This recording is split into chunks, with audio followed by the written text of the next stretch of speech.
What's up, guys? So Avengers Twilight #1 comes out on Wednesday, January 17th, and I wanted to tell you just a little bit about it because this book was really good. The story is really interesting, even after just one issue. Now, as always, I'm not going to show you any interiors because I don't want to be the source of any leaks or any spoilers.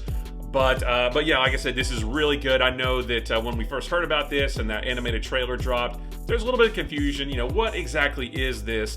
But now we know for sure. So this story is set in the future, although we don't exactly know what year. But throughout the course of the book, we learn about an event called H-Day that happened on August 13th of some year. We don't exactly know which year that happened either.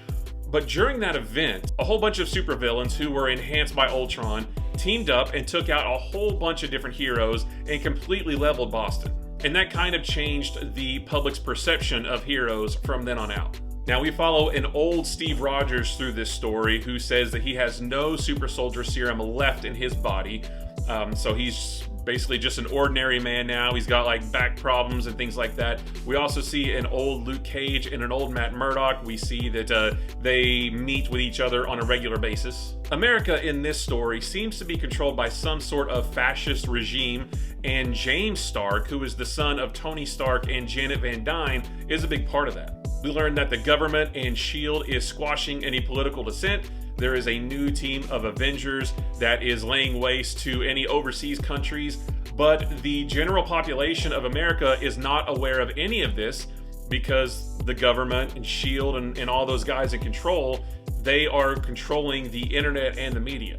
One day, Steve Rogers is kidnapped by a group calling themselves the Defenders. They take him back to their secret hideout, and they tell him about all this because he doesn't know anything about this either, because again, the media, the internet, every piece of information that the general public gets, it's all controlled by S.H.I.E.L.D. and the government. So Steve Rogers doesn't know any of this either, and they ask for his help in getting the real information out to the public because they say that the public will listen to Captain America. Even though Steve Rogers is an old man now, they say that people will still listen to Captain America.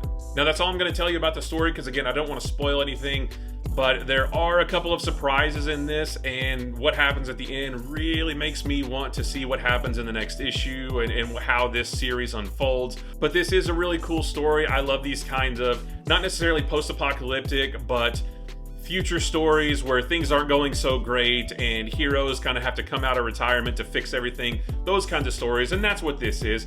I believe this is going to be a 6-issue miniseries, so we will see how it plays out over the course of the next 6 months. But yes, very good. If you were wondering what this series was about, hopefully that helps you a little bit.